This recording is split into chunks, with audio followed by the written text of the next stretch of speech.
This is a bit of a double act between myself and Joel Williams from Kantar on a review that we asked Joel to undertake on the methodology we use for addressing high-frequency repeat victimisation within the crime survey for England and Wales. Just to say how it's going to work, I'm going to give you a quick introduction to the survey and the issue of high-frequency repeat victimisation. I'm then going to switch the slides and hand over to Joel, who will outline his review and the conclusions he reached in that review. And then I'll move on to talk about the results of a user consultation that we ran and our planned next steps. So without further ado, so the Crime Survey for England and Wales, which was previously known as the British Crime Survey, is a face-to-face victimisation survey of residents of private households, asking them about their experiences of crime in the last 12 months. And a key aim of the survey is to provide robust trends for the crime types and the population that it covers. And I'll come on to that coverage in a moment. So it was first run back in 1982, and it's been a continuous survey since 2001. And every year there are interviews conducted with a representative sample of 35,000 households. Now, one adult within the household is randomly selected for interview, and we don't accept any replacements. And also, since 2009, we've also had a questionnaire for 10 to 15-year-olds. So, if applicable, if there's 10 to 15-year-olds in the household, then a child aged 10 to 15 is also randomly selected.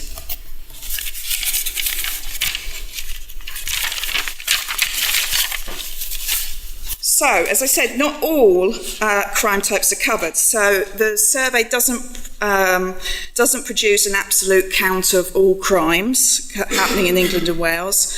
It's just a survey of the household population, but it also excludes some crimes. So it excludes victimless crimes, like drug possession, things like that. And also, by definition, being a victimisation survey, it excludes homicide. And until recently, it didn't cover fraud or cybercrime, but we introduced new questions on fraud and computer misuse in October 2015, so it does now cover those crime types. Probably most importantly, it includes crimes that are not reported to the police, and as a result, for the crime types and the population it covers, it provides a better measure of trends than police-recorded crime because it's not affected by levels of reporting by victims to the police, nor is it affected by levels of police recording and recording practices or police activities, prioritisation of certain crimes, etc. So the survey is designed to measure the number of victims of crime in the population, so that's the prevalence of crime, but it is also used to measure the number of times a person is a victim of crime, and hence the number of crimes experienced by the household population, the incidence of crime. So thinking about those two things, so reporting of prevalence is fairly straightforward. You've either been a victim of a certain type of crime or you haven't been. It's a binary yes-no thing. But reporting of incidents could be more complex because you can be a victim of the same offence more than once in the previous 12 months. And within the survey, we define series incidents as comprising multiple incidents of the same offence that are very similar, done under the same circumstances, and probably by the same people. So again, generally, these aren't a problem for most crime types. For example, burglary. It's fairly easy, probably, in most cases, to recall how many times your house has been broken into in the previous year. But some types of crime, such as violence in a domestic setting, these may be prone to be high frequency and difficult to quantify in terms of an exact number of incidents. So, this can lead to potential for measurement error and large year-to-year variability, because in any given survey year, we might pick up one or two people who have experienced very high numbers of incidents within the previous 12 months, or we might pick up nobody. So because of those small sample sizes, you get a lot of variability. And if we left this unaddressed, estimates of incidents would fluctuate widely between different years.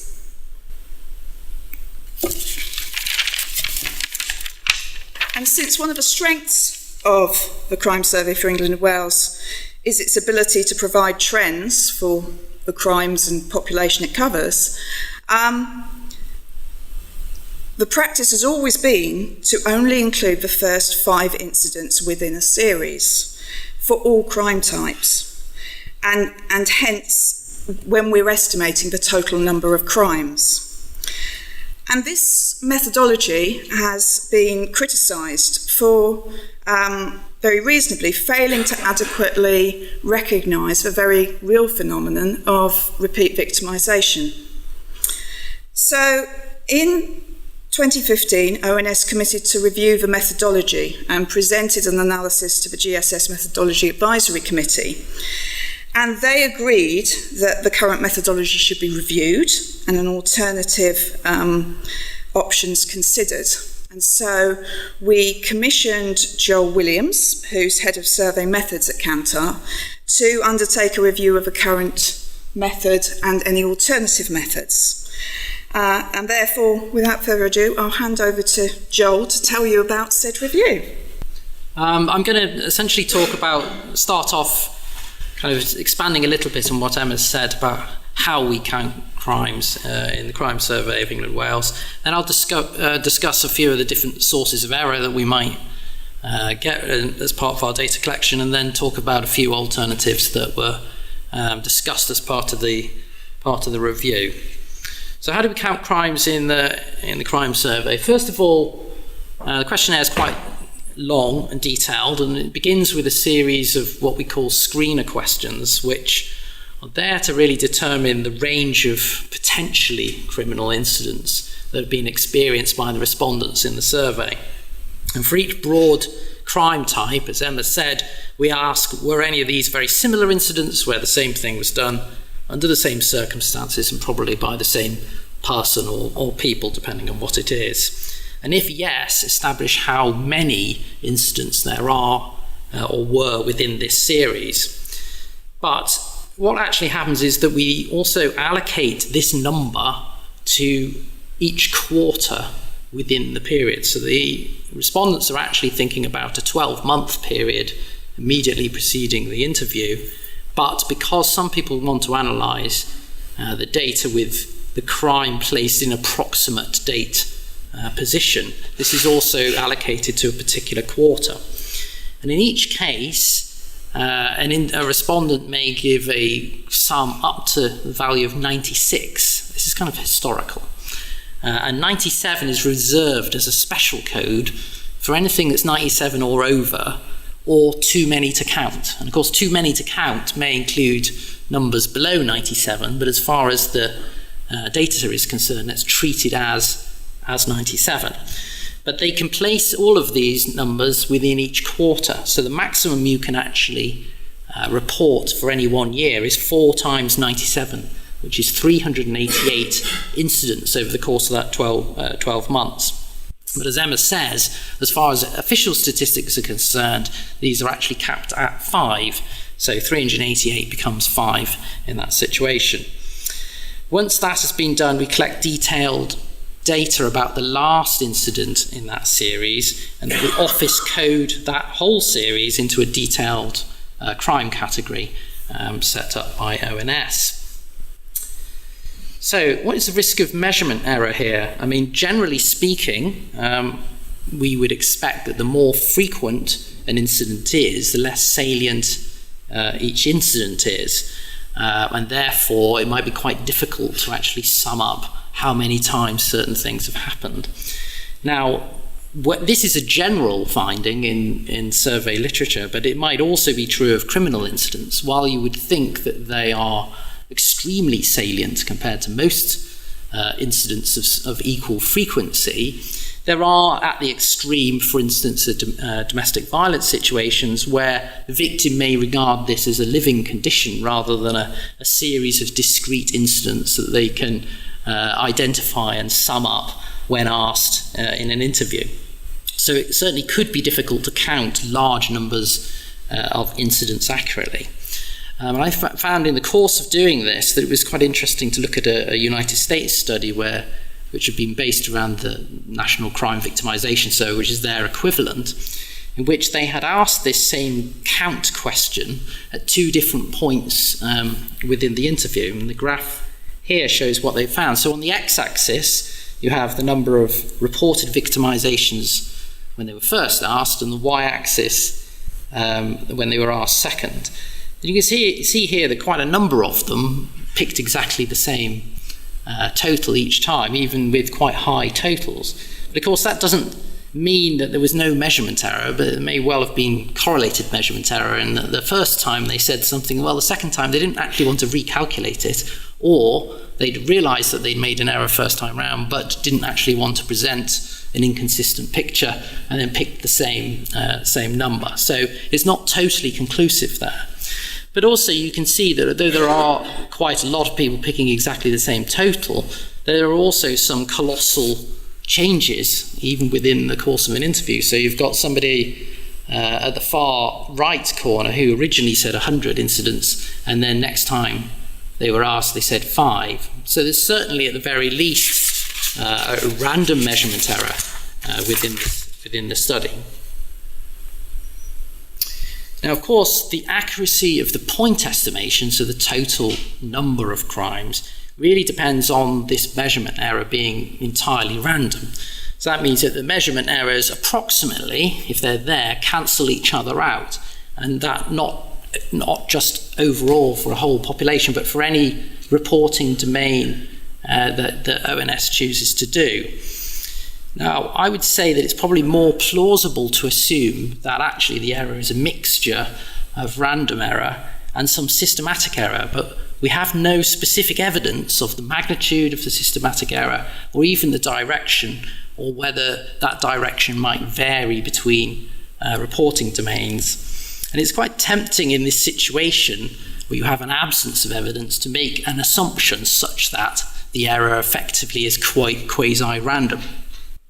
But I think the absence of evidence isn't really the evidence of absence here. And it's one of the great holes in this piece of work is that we don't really know exactly what people are doing when they're counting up crimes in a high frequency scenario. And it's certainly one of the things I would recommend is done after this project.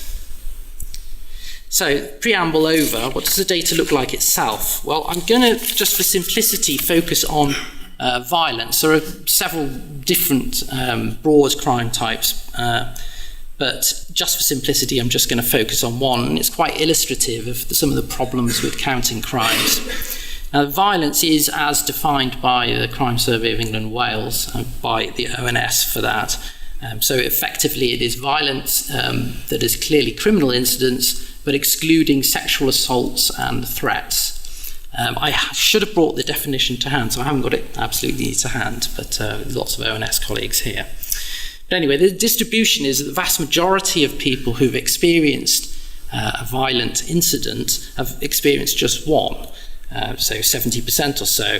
But you can see there's a fairly long tail over, right over to the edge, where we've got those experiencing 11 or more incidents over the course of that 12 months. And they're an interesting group because if you actually look at the number of crimes that we record as part of the Crime Survey of England and Wales, that group, which only represents about 2 or 3% of the entire victim population, has 50% of all the reported crimes within the survey.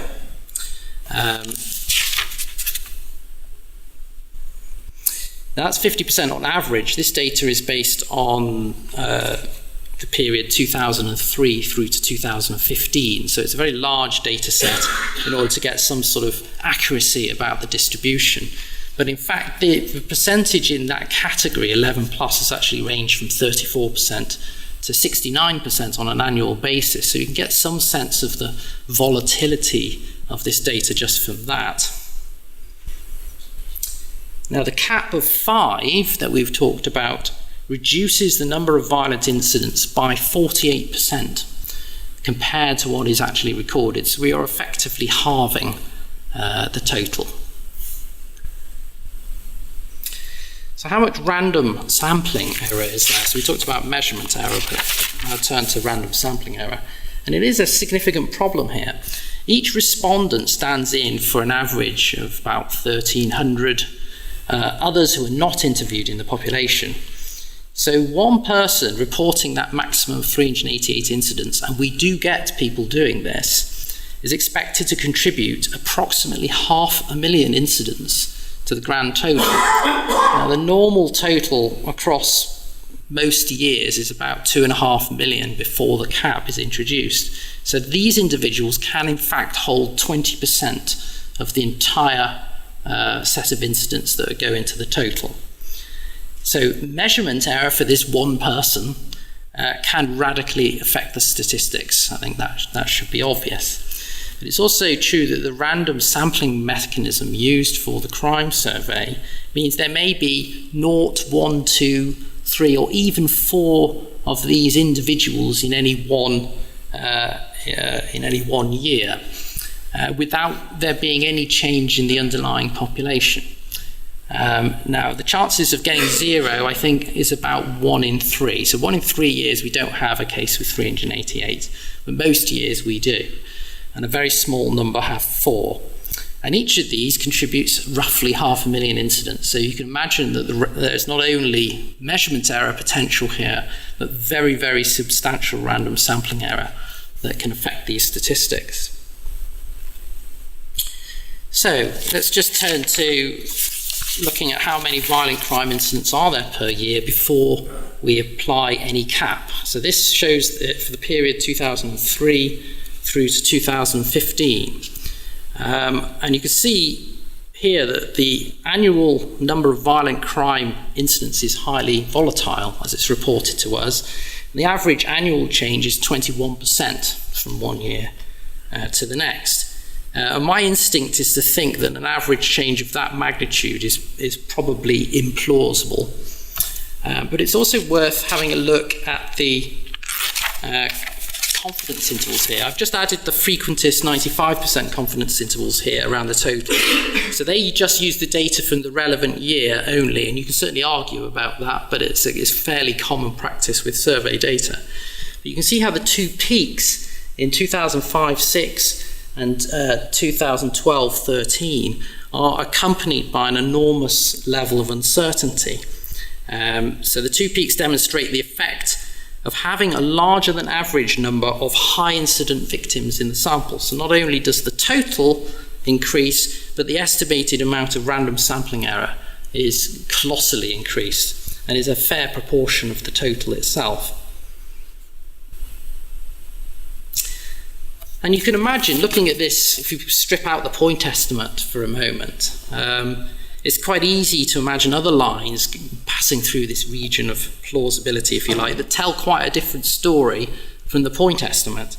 So this one, for example, shows a gentle decline over time. Another one might show crime, the number of violent crimes dipping quite quickly before beginning to rise over time in the last 5 years. So these are still plausible lines, time series, that are quite different from the point estimate. And this really illustrates the problem that the random sampling error is such that it adds so much noise that the signal is almost undetectable, which is a serious problem for ONS, which obviously wants to understand the trajectory of the total. So having a look now at a few solutions to this problem. There are probably lots of solutions, but I'm just going to focus on 2 for now. The first is multi-year moving averages. So in this case, you can essentially decide to actually just look at, say, the last 3 years sum up the total from that 3-year period, and then essentially annualize the number. So it's a moving average for 3 years. And as in this example, you can see how much smoother the trend is from doing this. The average annual change drops from 21% to 10% using this smoothing mechanism. And the moving averages confidence intervals are also a lot narrower. So they're less than 60% of the width of a single year's confidence interval. But they are still relatively wide, so they're still fairly hard to detect change. And the effect of a small number of high incident victims in those 2 years can still be seen by the much greater width in the confidence intervals around those peaks. So although this is a more plausible time series, it's possibly still a little bit too volatile to be realistic at 10% change per year, and there is certainly enough random sampling error to prevent clear detection of plausible levels of change. The second issue with it is it brings a kind of lag into the data. So it moves the median reference point back from 12 months from a single year data set to 24 months. So if you think in a single year data set, you've got the very last respondent, their reference period is basically the entire interview period that is covered by that data set. The very first respondent is referring to a whole year before that. So the total that is covered is about 2 years of reference period in a single 12-month data set. So the median reference point is around 12 months. You expand that to 3 years, you shift that back to 24 months, that median point. So you are introducing some lag into the data, which not all users of this data are particularly keen on. Just to demonstrate that. And secondly, there is some additional complexity when reporting. Something Emma will talk about a little bit more afterwards. But moving averages of 3 years of data are a little bit harder to explain to users than the much simpler single year estimate with no overlapping cases, as is currently the case. So there is some drawback there in reporting. Second solution is cap data, which of course is used at the moment, which is cap the raw crime cap data. Now the implicit assumption here is that the reduction in random sampling error that we get from this sort of cap and our improved ability to spot the signal amid noise is greater than the net level of bias that's introduced by lowering the total number of crimes. So it's a question of saying that actually there is a lot of systematic measurement error in that total crime total, so that we're not actually adding error by capping the total. Now at present all crime counts are capped at 5 per series incident regardless of the type of crime. So it doesn't really respect the fact that different crime types have different shapes within the data. So for violence, for instance, a cap of 5 means capping 5% of victim reports. And on average, as I've said earlier, means reducing the total number of violent crimes by 48%. And you may regard that as too suppressive, even if the large raw counts are systematically overestimated. So there's a systematic measurement error there. And of course, that's not something we actually know at this point. Now, I think a more sensitive approach, if you can take the capping approach itself, would be to cap around the long-term crime-specific scores. And the ones I dealt with in the report were the 98th percentile and the 99th percentile total number of crimes. So for violence, for instance, that would, instead of be capping at 5, it would mean capping at 12 if we took the 98th percentile, or capping at 36 if we took the 99th percentile. And the reduction in the total number of crimes is not so severe if we do this. So at present we're knocking 48% of violent crimes off. If we took the 98th percentile route, we'd be looking at reductions of 41%. And if you took the 99th percentile route, you'd be looking at reductions of 29% versus the raw count. So it's still a fairly strong suppression, just not so strong as it currently is. So have a look at actually what difference that would make to the point estimate. You can see the uncapped point estimate with its large peaks at the top, and then you can see the 99th 99 percentile cap version, the 98 percentile cap version, and the official version at the moment, which is at a cap of 5. And clearly, capping has the advantage of greater data stability, and the level of change, which is of annual change, is about 7 to 11%. So it's very similar to that moving average version, where the average annual change was around 10%. So the level of change is comparable to that moving average method, and the confidence intervals are of similar scale too.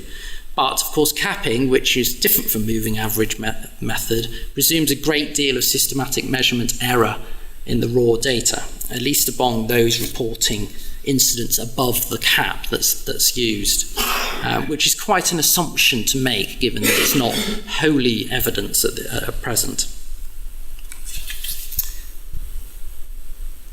So, just to conclude a little bit from that, I think that neither solution, neither the moving average solution or the capping solution, is entirely satisfactory. The moving average method has an extra year of lag built into it, and it's more complex to communicate than single-year data, while the capping method avoids those problems, but instead suppresses the total without, as I say, wholly convincing evidential support.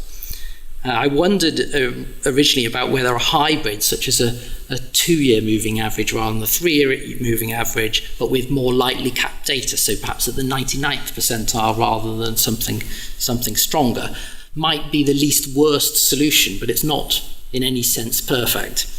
But I think also that the concept of counting crimes via the crime survey, despite its enormous scale, is fraught with difficulty given the problems with measurement error and with random sampling error.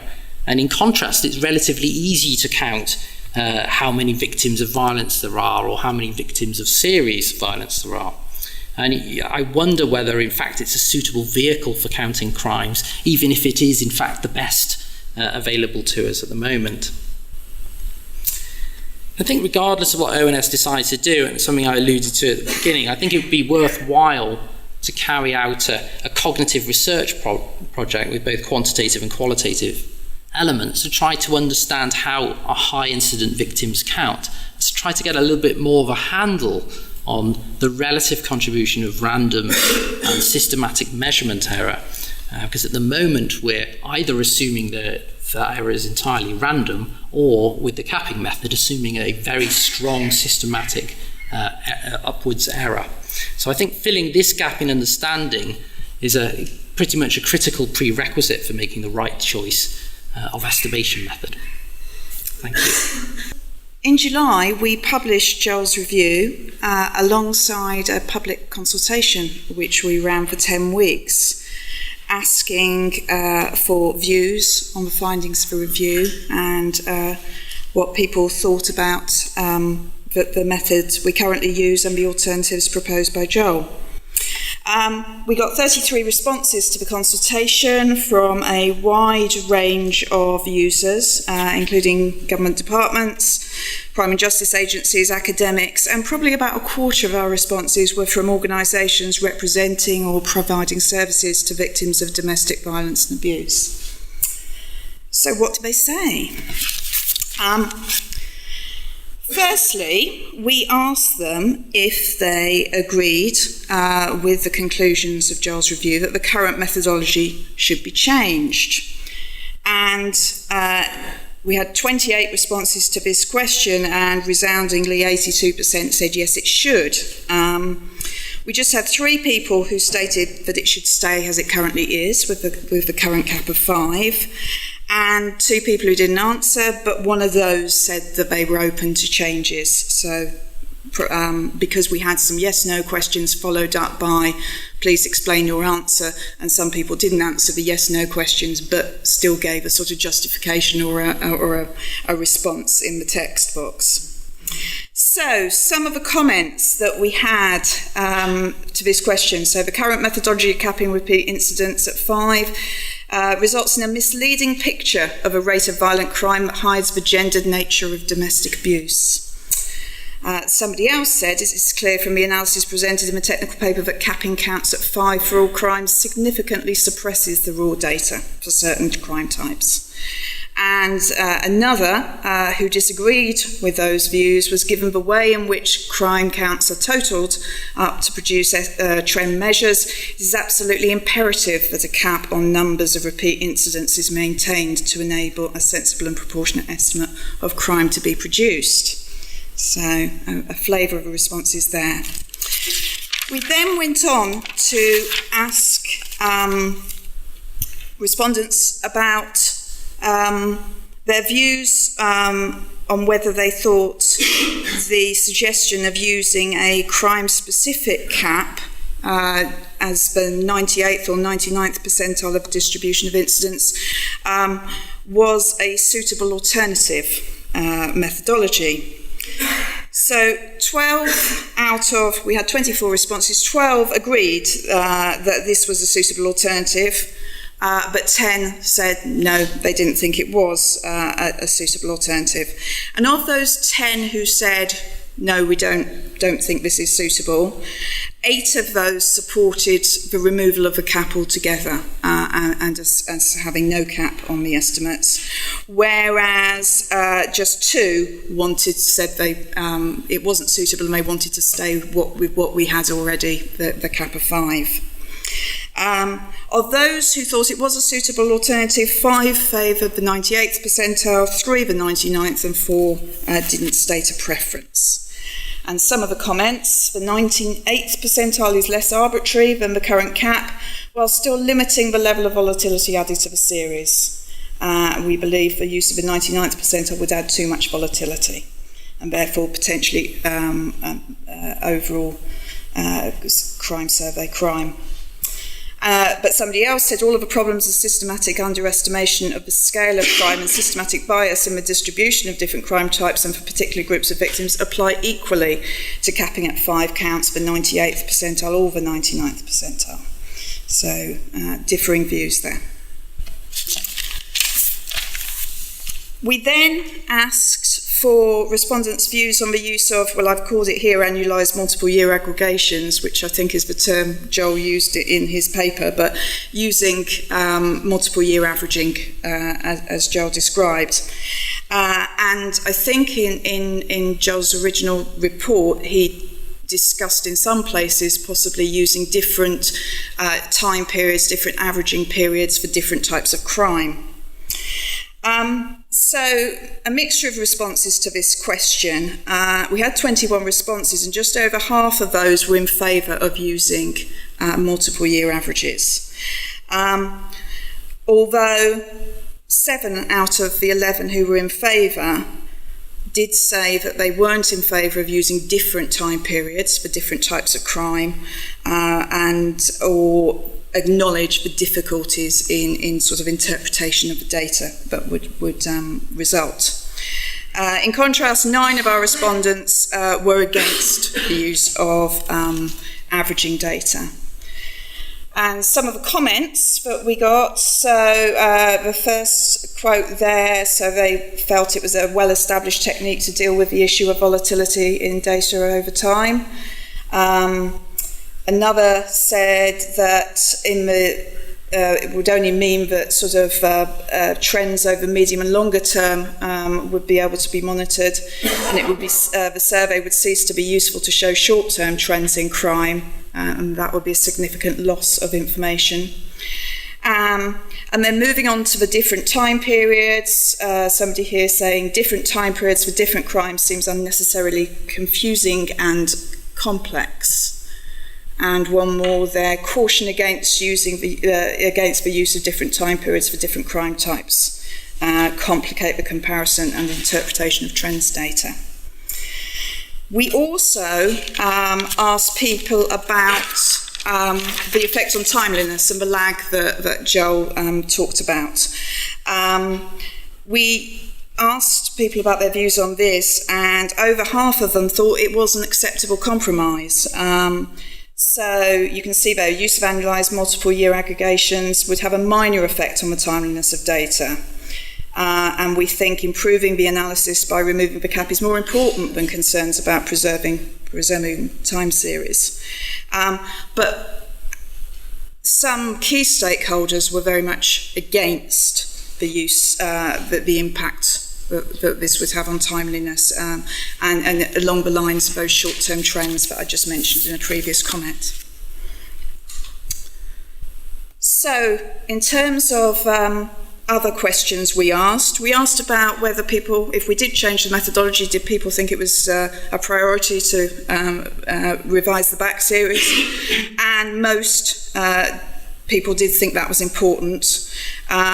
Most weren't too unduly concerned if we couldn't go back before 2001/2, but some said they would like to go earlier, and certainly back to 1995 when crime peaked. We also asked about Joel's recommendations regarding sort of developing new questions to better capture repeat victim experiences, of which most people were in favour, and also the idea of giving greater prominence to prevalence rates rather than crime counts. And again, most people were in favour of that, but as long as it wasn't at the expense of the incident counts. So really people wanted prevalence measures and counts of crime, both types of estimate. So, what did we do with all of this? Well, we presented the results to the National Statisticians' Crime Statistics Advisory Committee towards the end of September. And based on, obviously, the responses, but also the advice of that committee, we've taken the decision that we should change the methodology. And we published our response to our consultation on Monday. And hopefully you'll have received a link to that before ahead of a meeting, but if not, let me know and I can send you a link. So what are we proposing to do? So we've decided we won't adopt the use of multiple year averages. Firstly, because using different time periods for different crime types would be confusing, lack transparency, and just be very complex to interpret. But also, for the majority of types of crime, that loss of timeliness in the estimates would be completely unnecessary, because you don't need to average over multiple years in order to get stable estimates. So the issue there is that you're doing something for one specific type of crime when it's not needed for all the other types of crime. Instead, we've decided that, yes, we should replace that arbitrary cap of 5 and that we'll adopt a lighter cap of the 98th percentile of victim incident counts for each crime type. So this will be calculated over a number of years, although we need to do a bit more work about how many years we calculate it over and just nail down that methodology. We didn't select the 99th percentile, and I'm just going to flick to, this is the chart that Joel showed you earlier.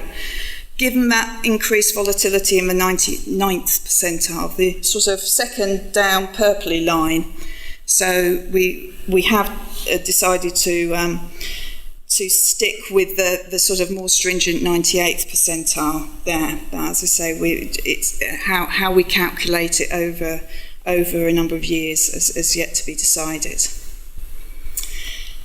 Also,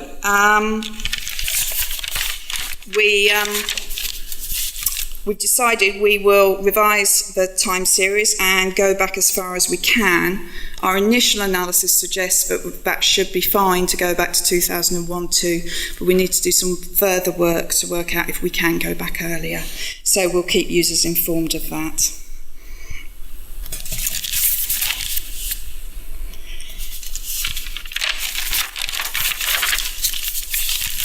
In addition to that change of methodology, as Joel described, we're still going to be suppressing those counts of overall incidents of crime, particularly for certain crime types, violence, threats, sexual assaults. So what are we going to do about that? Actually, our estimates of our main estimates of domestic abuse, we don't take from the main face-to-face part of the crime survey. We take those from a self-completion module on intimate personal violence. So, and in December, we're going to be piloting some new questions to better capture the frequency of domestic abuse, because at the moment we don't do that well in that module, and we've worked with a steering group of experts in domestic abuse to develop some new questions for testing. So that will be happening with a view to introducing those in April if that's successful. We also plan to publish the uncapped data within our methodology information, because at the moment it's not published. So we'll publish that within our methodology information, but we will be putting quite strong caveats around about the use of that data in terms of the volatility and some of the issues Joel's described in terms of, the susceptibility if you've got those, whether you've got 0, 1, 2, 3, 4 of these very high frequency victims within your sample. And we're also going to explore how we can better quantify for those victims who say they don't know how many incidents there were too many to count, too many to remember. So we're going to do some work to start with focus groups, with interviewers, things like that, trying to think about how we can better quantify that, possibly add some additional questions into the survey for respondents who give that answer. And we'll also, as part of wider work on the crime survey, be looking to give greater prominence to both confidence intervals within our outputs and also prevalence rates. So, the next steps. So, as I said, we're going to investigate how far back we can revise. We're going to look at the issue of too many to remember. We need to finalise our methodology, in particular how many years we're going to calculate the new cap over. And then we've got all the revision work to do. So in terms of the timetable for this work, we know that it's not going to be possible to get all that done, in particular the actual revising of the estimates, which is quite labour intensive and time consuming. That work we can't complete by next July, which is when we would publish our next annual release of estimates for the year ending March 2017. But we need to, at the moment we're saying we will definitely introduce this and publish a revised back series by July 2018, but we're going to look to see if we can actually do it sooner than that. So we're saying we'll do it by July 18 at the latest, but we need to do a bit more planning to see if we can do it earlier, and we'll keep users informed in terms of that. Okay, it's my job to kick off the discussion of this presentation of capping of incidents. And the tradition of the Royal Statistical Society is that there's normally some kind of robust discussion of the methodology and putting forward an alternative point of view. So I'll be doing that.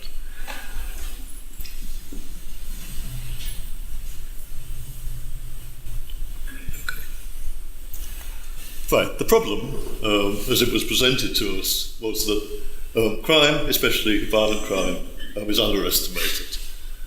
But also there are two other things going on. That violent crime is underestimated and skewed across groups of victims. So for example, it's more underestimated for women victims than for men. And it's more for domestic violence crimes compared to stranger violence crimes. So there are two important things there, which weren't measured, which weren't mentioned in the consultation documents. And work that we've carried out at Lancaster has also shown that violent crime trends are wrongly estimated. So that the increases in violent crime for domestic violence are hidden when crime is capped. So two important things there which we've identified as being the problem. And the solution, which we published in the British Journal of Criminology, is to include all crimes, to have no cap, but to use a smoothing method, such as 3-year moving averages, but other smoothing methods could be used to reduce the year-to-year volatility. There seems to be some discussion about why there's any need to estimate crimes at all. Why not just measure prevalence? So we could measure the prevalence of people having a single incidence of crime and multiple incidents of crime. No need to count crimes at all. But counting crimes is really essential for a number of reasons. The police count crimes. And if we have a crime survey that just counts victims, the two series can't be compared. And it provides some way of understanding police-recorded crime statistics. Police-recorded crime statistics, of course, have lost their clank mark. The statistics authority think that they're not reliable enough to be published as official statistics. But it's important to be able to reconcile the two data series. More importantly, crimes give us a measure of resource needs for policing, for courts, for prisons, for victim services, and for the National Health Service. So if we're not measuring crimes properly, then we are underestimating the amount of resource we need to deal with those crimes. And finally, there are policies that need to be assessed, such as reducing violence against women and girls, the Home Office policy, which Theresa May was very keen on. This is an important thing, and if you take violence to be violent crimes, which I think that policy means violent crimes and not reducing victims, then we need to assess the reduction in crimes. I just really wanted to take a little diversion and talk about the fallacy of measurement error in high crime counts. And we've heard from Joel Williams about the idea that there's maybe a kind of unspoken view that high values in the crime survey indicate a failure of the measurement process,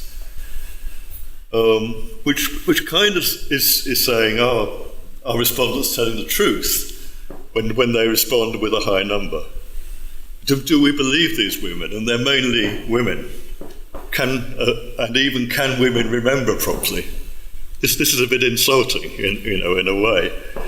And Joel mentioned the National Crime Victimisation study.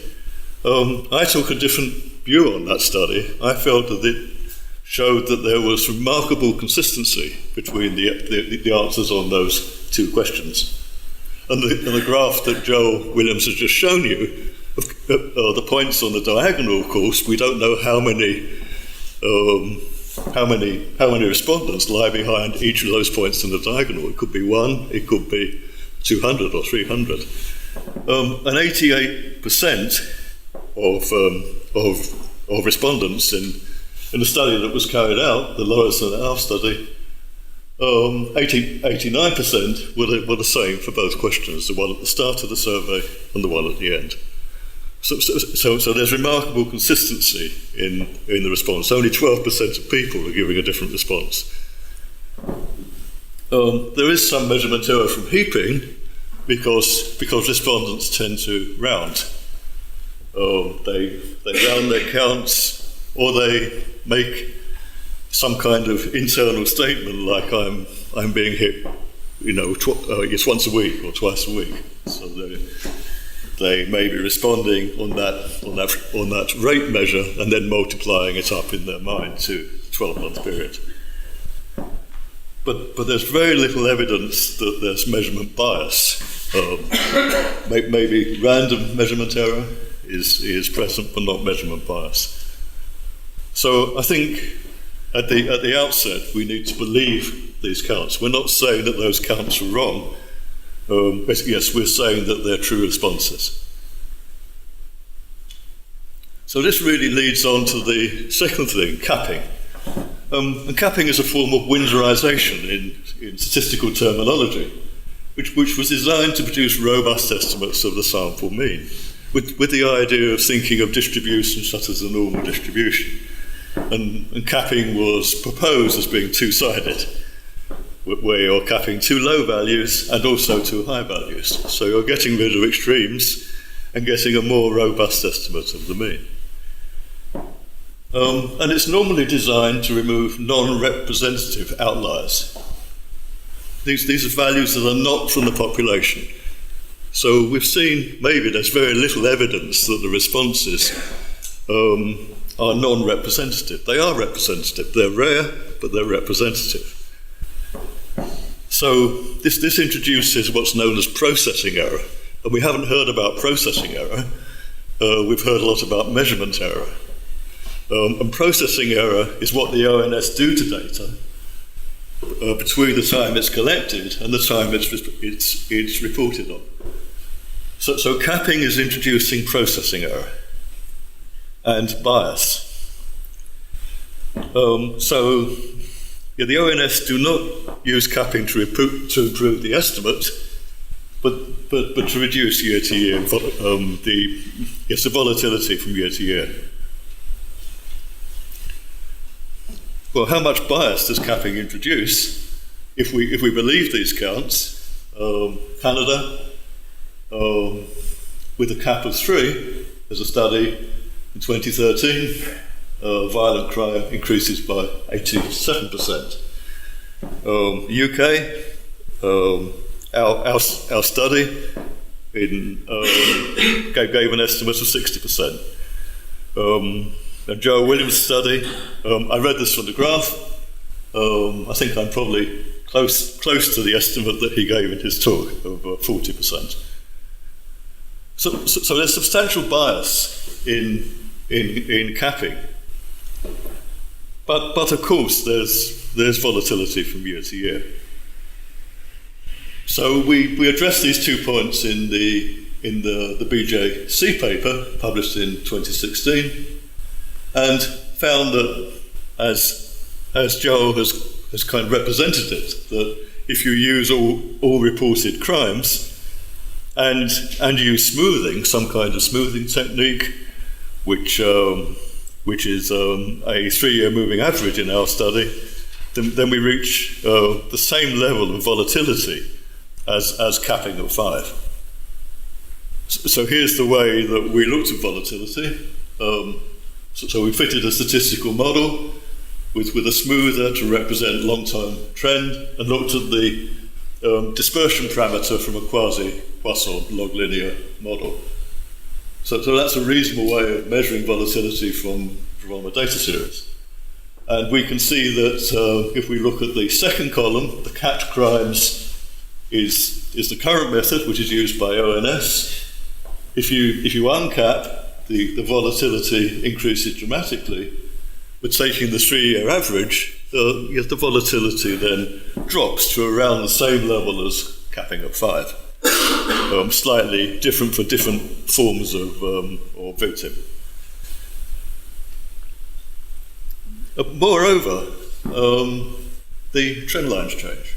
So if we disaggregate by gender and by the relationship of the victim to the perpetrator, then we can see different patterns for different types of categorization.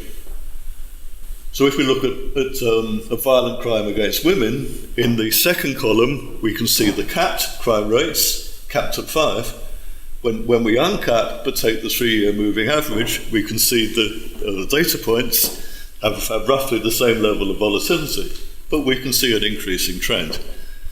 And that increasing trend is significant using segmented log linear quasi-Poisson regressions, which simply can detect change points and the slopes for the 2 data series. These are slopes on the log scale, so the y-axis is on the log scale. So we can see that violent crime against women has been increasing between 2008 and 2013. About the time that the austerity started. So capping at 28th at the 28th percentile, this sounds reasonable because 98 is so close to 100, only losing 2%. But these are the 2% of victims, of serious victims with the worst experiences. So as I've said already, a count of 60 is being hit every Saturday night. 52 weeks in a year. It's not unreasonable to suggest that this is an experience of some respondents.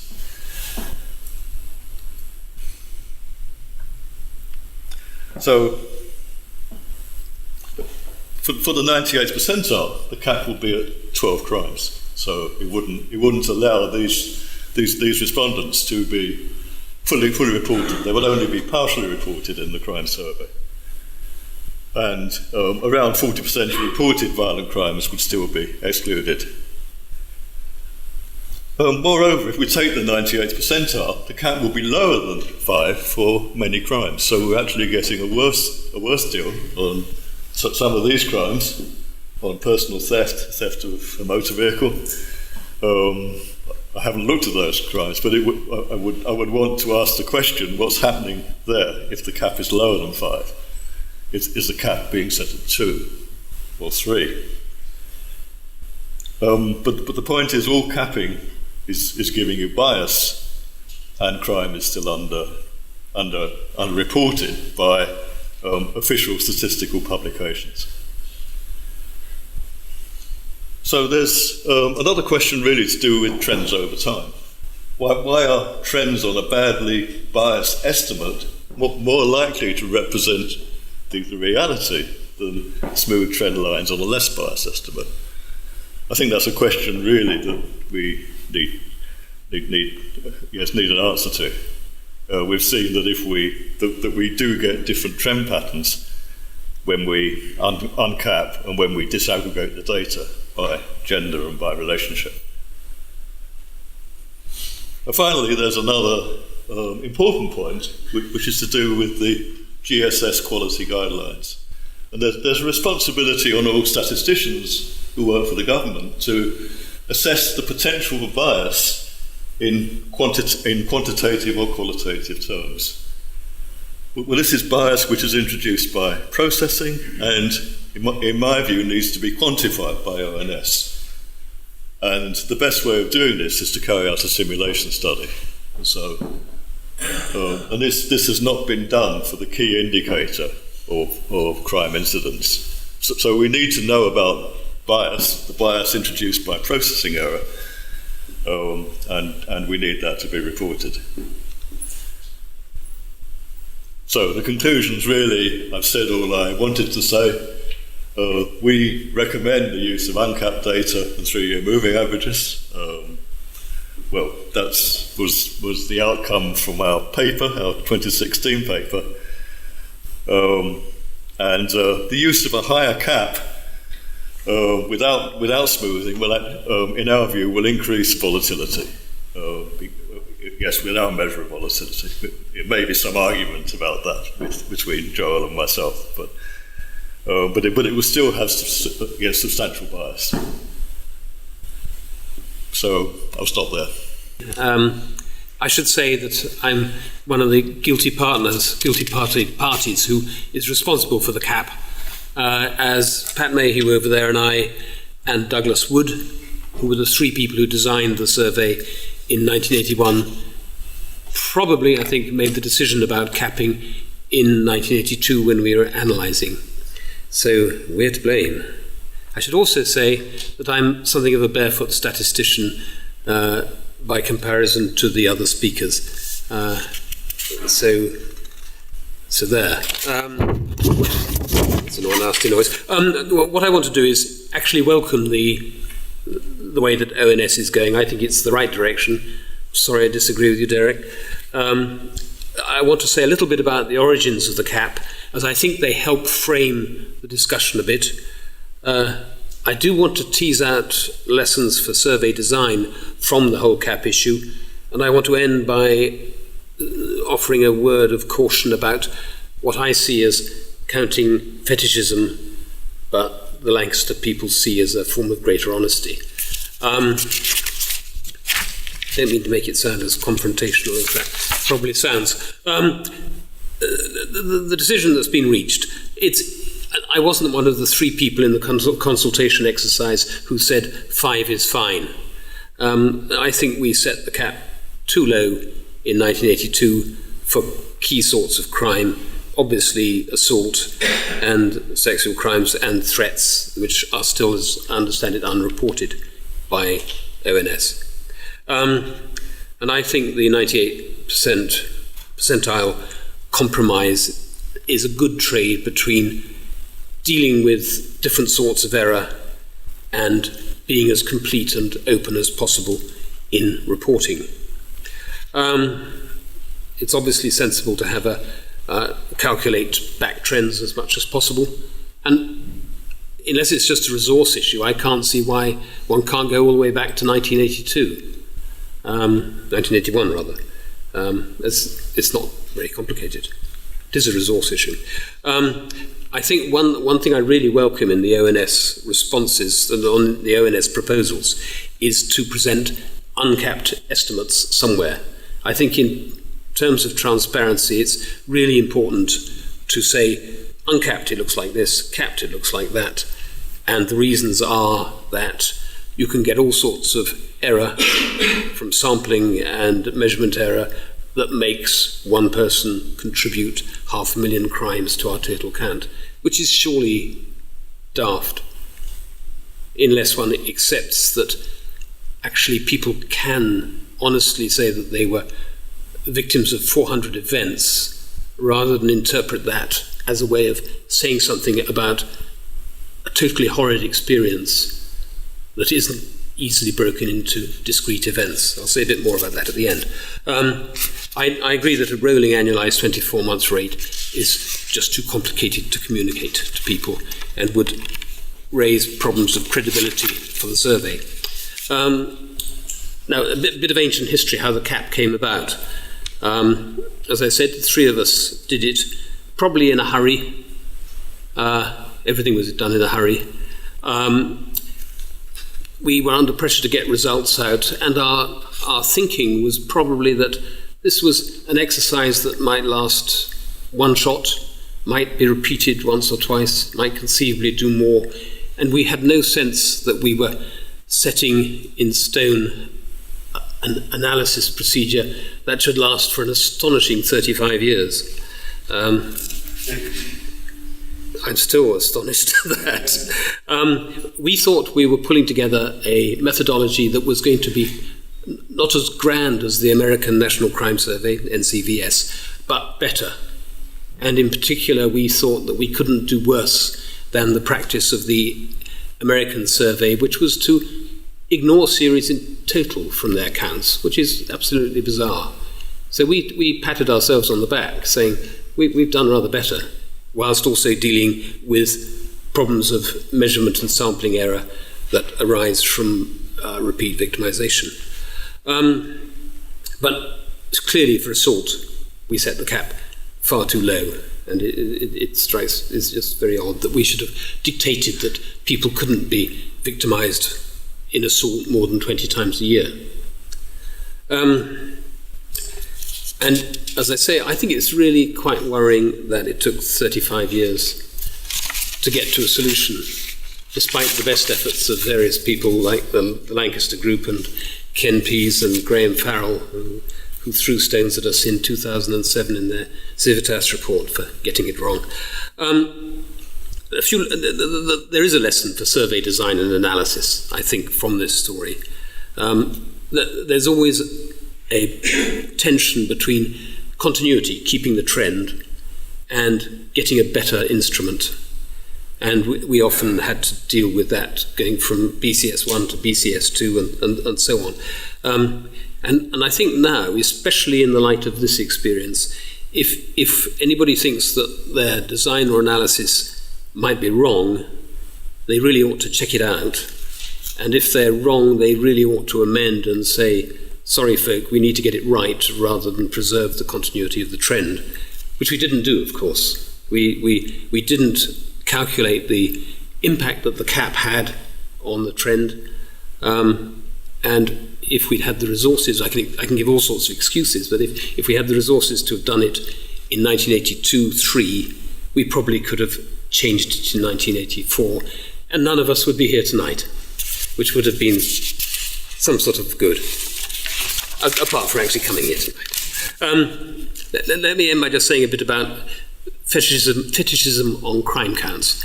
And you'll see very quickly that I'm one of the people who are victimised by the archers. Joel's point about some forms of crime being a living condition and not a series of events, I think is really important. And what I'm thinking of course, is the new offence that came into being on the 1st of January this year of controlling or coercive behaviour within family or intimate relations. As I'm sure you all know, coercive or controlling behaviour can be constituted by assaults, sexual violence, rudery, teasing, bullying, hectoring. It's a multitude of different behaviours that in aggregate can destroy somebody's life. And it's a process, not in any really coherent way, a series of incidents. And it's a problem for the CSEW, at least in the crime counting front of the technology, that it doesn't match that reality very well. So somebody whose life has been taken apart by domestic violence is actually subject to a range of things like sexual violence, threats, assaults, which aren't in any sense pulled together, at least in that part of the crime survey, to estimate what their experience is like. So that's the real unease that I have with the Lancaster approach, which is seeing that there's some sort of integrity in very high crime counts, when I suspect that what's really happening is people are trying to give voice to their experience in numbering events, when actually the reality is quite different. That's why it's rather good that ONS are proposing much more detailed work on the experience of domestic violence, which will help get a lever on those issues. And that's all I have to say, and perhaps in another 15 years' time we'll have another discussion and I'll come on my Zimmer frame and say the same thing, which I always find an economical way of doing it. Good evening, everyone. I have some statisticians' rather bland comments on two different topics, quite distinct topics. First, I wanted to essentially repeat some of the points which have been implicitly or explicitly discussed already in a sort of stepping back generic framework for what we're doing here. So structurally what we're dealing with is a situation where we're trying to estimate in a population a distribution of a variable which is very severely right skewed. So here we have a population of people and the variable is an incident of crime, or number of incidents rather. And suppose we want to estimate the total of that population. Now that's hard, that's difficult to do. It's hard even if we don't worry, if there is no measurement error as such in the individual measurements. So let's suppose there isn't. So that we have perfect measures of whatever we choose to measure. It's still hard because of sampling error, because of that very skewed distribution, because we can get those occasional sample points with the large values. So getting a good estimate in that situation is difficult. Now, what do we mean by good? Of course, determines by what a good estimate is.